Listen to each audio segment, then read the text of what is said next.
নমস্কার। নতুন বছর শুরু হতে না হতেই হু হু করে বাড়ছে এইচএমপিভি ভাইরাস, যার কারণে আবারও নতুন করে লকডাউন হয়ে যাওয়ার সম্ভাবনা রয়েছে। এখন পর্যন্ত ভারতে মোট 13 জন এই ভাইরাসে আক্রান্ত হয়েছে, যার মধ্যে বেঙ্গালুরুতে 2 জন, গুজরাটে 1 জন, চেন্নাইতে 2 জন, নাগপুরে 2 জন, মুম্বাইয়ে 3 জন এবং কলকাতায় 3 জনের দেহে এইচএমপিভি ভাইরাস পাওয়া গিয়েছে। এরই মধ্যে আজ গুজরাটে আরো 3 জন এইচএমপিভি ভাইরাসে আক্রান্ত হয়েছেন। তাই দেশে ফের লকডাউনের মতো পরিস্থিতি তৈরি হবে কিনা এই পরিপ্রেক্ষিতে ভারতের স্বাস্থ্য মন্ত্রক জানিয়েছেন, করোনার মতো এই ভাইরাস বিপজ্জনক হলেও আতঙ্কিত না হয়ে সবাইকে সতর্ক থাকতে হবে।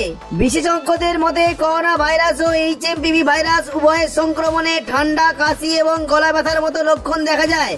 এই দুটি ভাইরাসই ফুসফুসে আক্রমণ করতে পারে, যার ফলে নিউমোনিয়ার মতো মারাত্মক রোগ হতে পারে। এই বিষয়ে ডক্টর সুনীত কুমার সিং জানিয়েছেন, এইচএমপিভি ভাইরাস নিয়ে আতঙ্কিত না হয়ে সতর্ক থাকা খুবই জরুরি।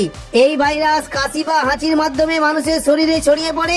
যাদের ইমিউনিটি ক্ষমতা দুর্বল, লাংসের সমস্যা আছে এবং ডায়াবেটিক আছে, তাদের জনবহুল স্থানে না যাওয়াই ভালো। শীতকালে এবং বসন্তের শুরুর দিকে এই ভাইরাস সংক্রমিত হওয়ার প্রবণতা বেশি থাকে। শিশু, বয়স্ক এবং ইমিউনিটি দুর্বল ব্যক্তিদের সংক্রমণের ঝুঁকি বেশি। তাই সর্বদা মাস্ক পরা ও বারবার সাবান দিয়ে হাত ধোয়ার পরামর্শ দেওয়া হয়েছে। অপরিষ্কার হাত দিয়ে চোখ, নাক বা মুখ পরিষ্কার না করা, হাঁচি ও কাশির সময় নাক মুখ ঢেকে নেওয়ার উপর জোর দিতে বলা হয়েছে। পাশাপাশি যাদের শরীরে কোনো উপসর্গ দেখা দিয়েছে তাদের খুব কাছাকাছি না যাওয়ার পরামর্শ দিয়েছে স্বাস্থ্যমন্ত্রী। শুধু ভাইরাস থেকে বাঁচতে নয়, মরশুম বদলে বা শীতের সময় হাঁচি, কাশি, জ্বর ও ফ্লু এড়াতে মাস্ক ব্যবহার করার পরামর্শ দিচ্ছেন চিকিৎসকরা। কারণ একজনের হাঁচি, কাশির ছিটে অন্যের শরীরে প্রবেশ করলে তিনিও রোগে আক্রান্ত হয়ে যেতে পারেন। ডাক্তাররা জানিয়েছেন, এইচএমপিভি ভাইরাস কোভিড-19 ভাইরাসের মতো বিপজ্জনক না হলেও এই ভাইরাস শরীরে প্রবেশ করলে প্রথমে এটি শ্বাসতন্ত্রকে প্রভাবিত করে।